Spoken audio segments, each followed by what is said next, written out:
the story, and the story that Barack Obama does tell, forever shifting blame to the last administration, is getting old.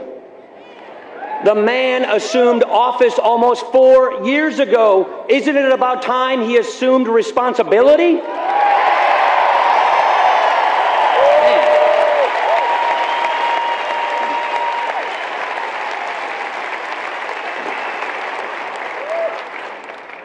In this generation, a defining responsibility of government is to steer our nation clear of a debt crisis while there is still time. Back in 2008, candidate Obama called a $10 trillion national debt unpatriotic. Serious talk from what looked like a serious reformer. Yet by his own decisions, President Obama has added more debt than any other president before him, and more than all the troubled governments of Europe combined. One president, one term, $5 trillion in new debt.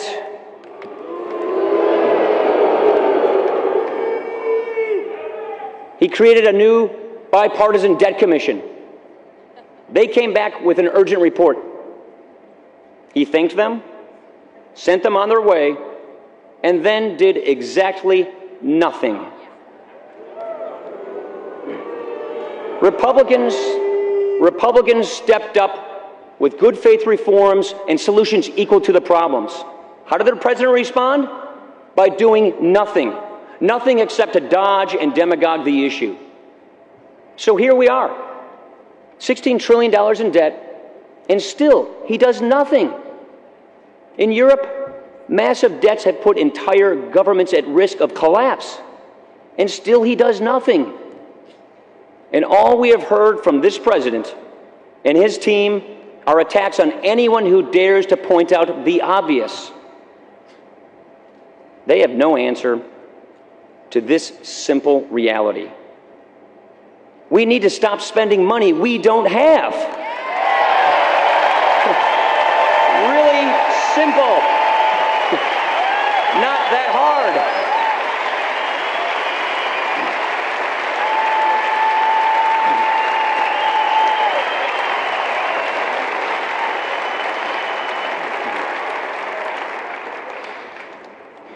My dad used to say to me,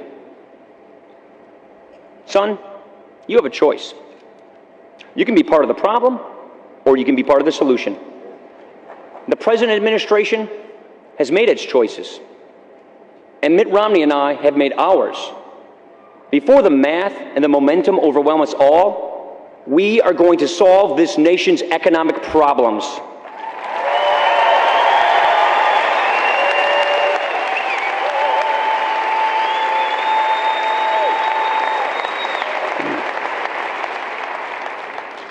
And I'm going to level with you. We don't have that much time. But if we are serious and smart and we lead, we can do this. After 4 years of government trying to divide up the wealth, we will get America creating wealth again. With tax fairness and regulatory reform, we'll put government back on the side of men and women who create jobs and the men and women who need jobs. My mom started a small business, and I've seen what it takes. Mom was 50 when my dad died. She got on a bus every weekday for years and rode 40 miles each morning to Madison. She earned a new degree and learned new skills to start her small business. It wasn't just a new livelihood. It was a new life. And it transformed my mom from a widow in grief to a small businesswoman whose happiness wasn't just in the past. Her work gave her hope. It made our family proud. And to this day, my mom is my role model.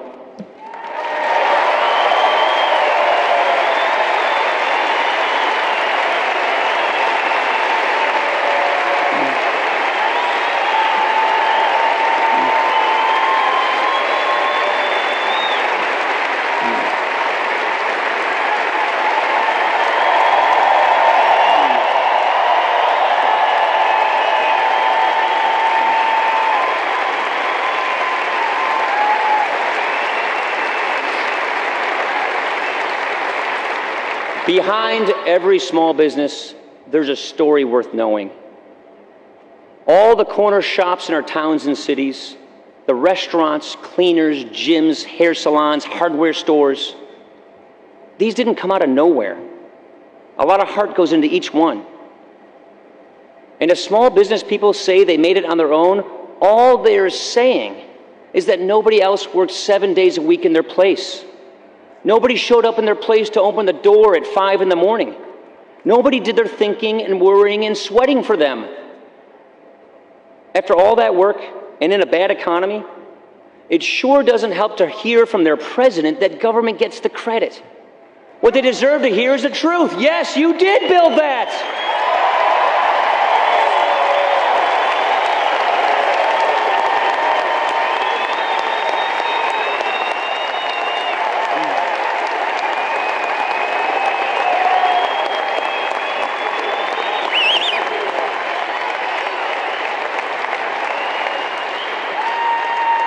We have a plan for a stronger middle class with a goal of generating 12 million new jobs over the next 4 years. In a clean break from the Obama years, and frankly, from the years before this president, we will keep federal spending at 20% of GDP or less, because that is enough.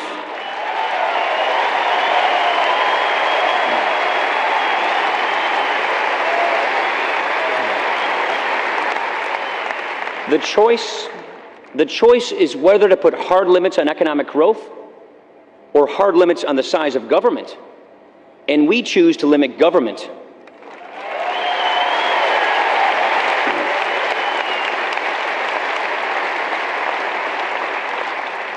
I learned a good deal about economics and about America from the author of the Reagan tax reforms, the great Jack Kemp.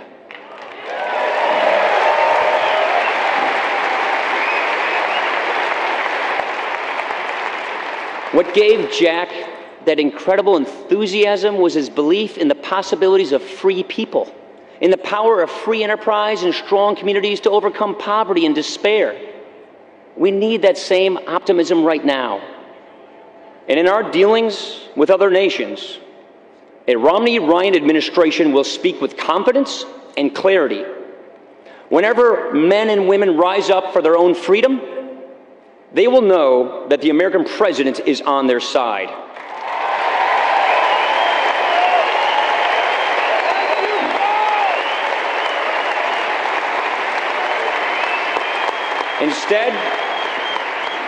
Instead of managing American decline, leaving allies to doubt us and adversaries to test us, we will act in the conviction that the United States is still the greatest force for peace and liberty that this world has ever known.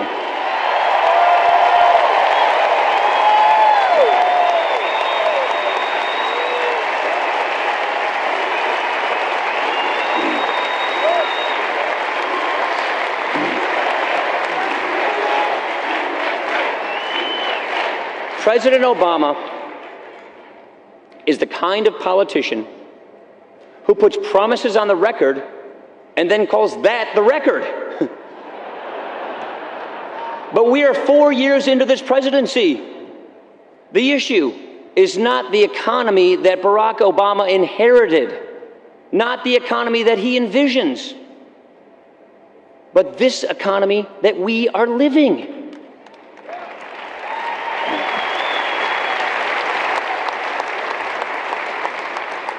College graduates should not have to live out their 20s in their childhood bedrooms, staring up at fading Obama posters and wondering when they can move out and get going with life.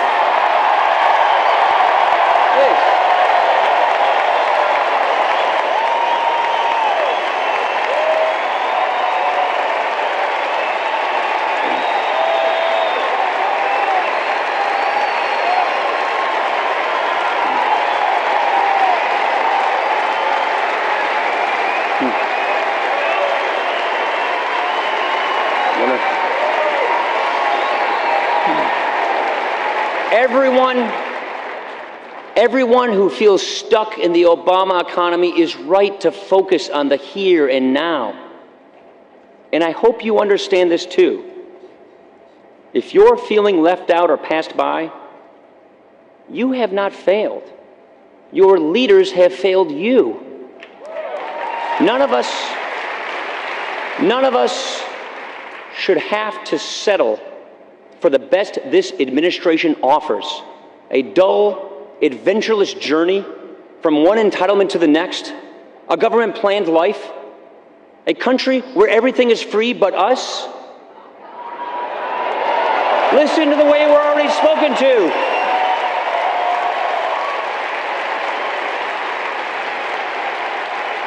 Listen to the way we are spoken to already, as if everyone is stuck in some class or station in life, victims of circumstances beyond our control, with the government there to help us cope with our fate. It's the exact opposite of everything I learned growing up in Wisconsin or at college in Ohio.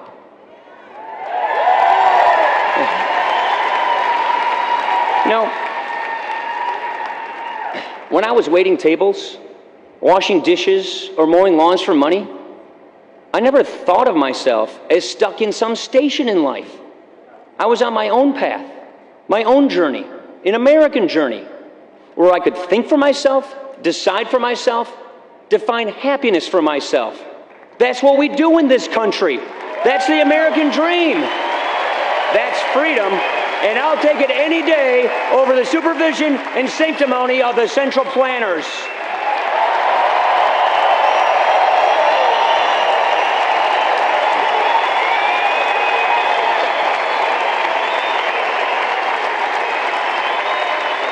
By themselves, the failures of one administration are not a mandate for a new administration. A challenger must stand on his own merits. He must be ready and worthy to serve in the office of president. We're a full generation apart, Governor Romney and I, and in some ways we're different. There are the songs on his iPod, which I've heard on the campaign bus, and I've heard it on many hotel elevators.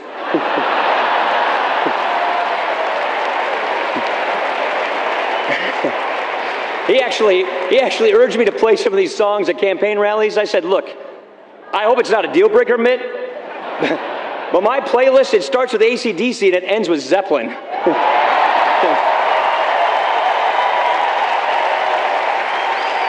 Look, a generation apart, but that doesn't matter. It makes us different, but not in any of the things that matter. Mitt Romney and I both grew up in the heartland, and we know what places like Wisconsin and Michigan look like when times are good. We know what these communities look like when times are good, when people are working, when families are doing more than just getting by. And we know it can be that way again. We've had very different careers, mine mainly in public service, his mostly in the private sector. He helped start businesses and turn around failing ones. And by the way, being successful in business, that's a good thing.